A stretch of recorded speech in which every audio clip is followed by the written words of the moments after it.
Hi, today I'm going to be talking about how we can use herbs and natural remedies to deal with bloating and weight gain during the menstrual cycle or associated with the menstrual cycle. So if we haven't met before, my name's Natasha and I'm a herbalist based in the UK, specifically down in London, and I have been a herbalist for about 8 years now. And I've been treating women specialising in hormonal health ever since I started, really. That was what my dissertation was in. And bloating and weight gain can be a really big problem for women. It can make you feel like you are pregnant, it can be really uncomfortable, and it can really lower your self-confidence, especially during the premenstrual phase of the cycle. And there are a couple of reasons why it happens. It's not so much that it is caused by a hormonal imbalance per se. It can be quite natural, and really these changes should be so subtle that they don't cause any problems or interfere with your daily life in any way. But for some women it does, and if you're one of those, then some of these tips might help.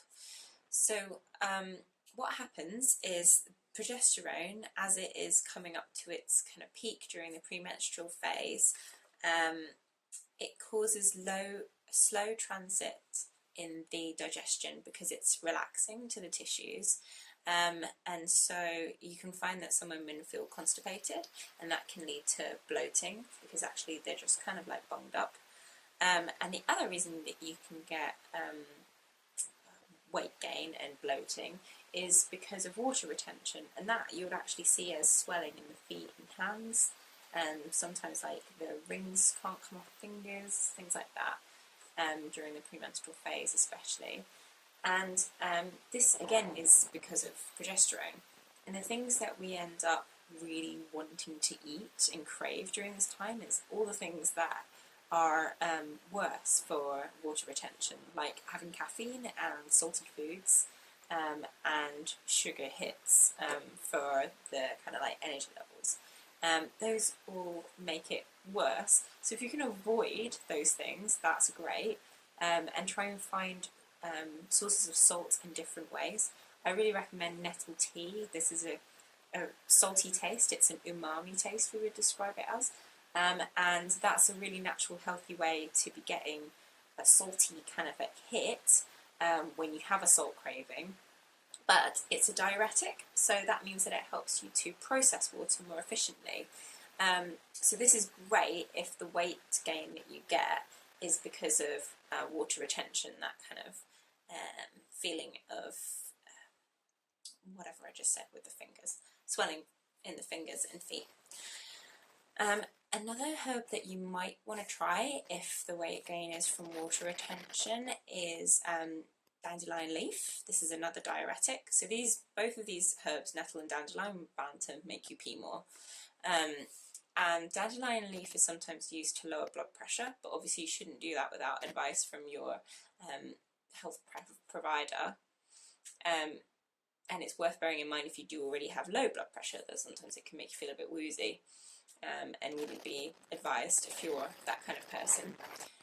But they both make you pee more and therefore get rid of the fluid retention more efficiently. And if you wanted to use them medicinally, you would have a teaspoon of dried material, and you would put that into a cup, just a normal sized cup of water. Boiled water on top of dried herb is the most normal thing to do, but if you want to go out and get fresh nettle and dandelion leaf, now is the time. And you would maybe have 3 fresh nettle leaves to a cup and pour boiling water on it. Leave that for, I would say, 10 minutes really, whereas if it's dried leaf material you might only need to leave it for 5 minutes. And with dandelion leaf I would probably use 5 leaves again actually, so yeah, similar. If you, however, are having slow transit time and finding it a little bit difficult to go to the toilet, you might find it useful to use dandelion root instead. This is a very mild laxative. It's a bitter herb, which helps to improve the activity of the gut. The peristalsis makes a wave-like movement. And I would have of the dried herb a teaspoon to a cup of water, and I would probably let that infuse for at least 10 minutes with the root. If you can be bothered, the best way to prepare any roots, is to pour a cup of cold water onto a teaspoon of herb, bring that in a pan up to boiling point, then down to simmer for maybe 20 minutes. This is a very strong decoction that you would be making. If you want to make it even just that little bit better, you would keep a cover on it whilst it was simmering as well.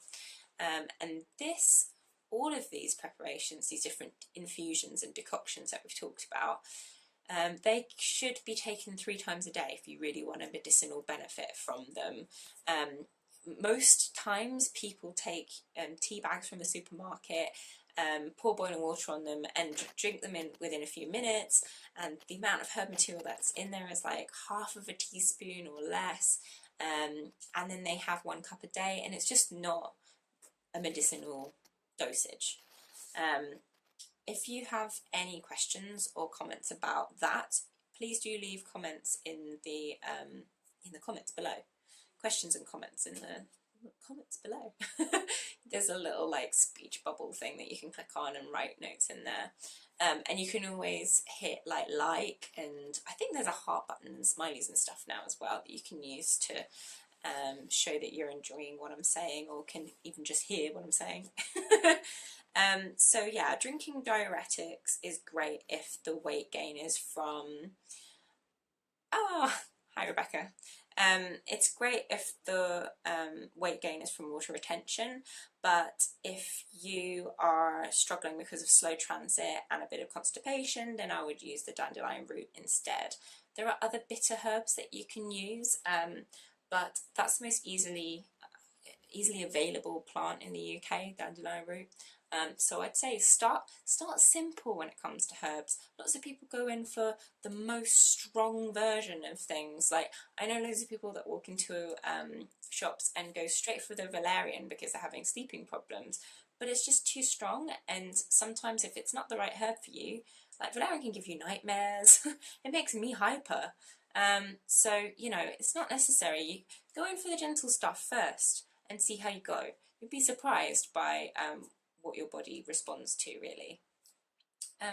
So those are my main tips for this, and what I would really recommend is downloading the help sheet that I've got that goes along with this. I'll come back and answer your question, Rebecca, in the comments below once the video is done, perhaps, because yeah, sometimes women get exactly the opposite. They end up having too quick of a transit time in their premenstrual phase, and that is often because of the it's often closer to the period starting, and it's usually because of the prostaglandins causing cramping already, or like initiating that kind of cramping thing.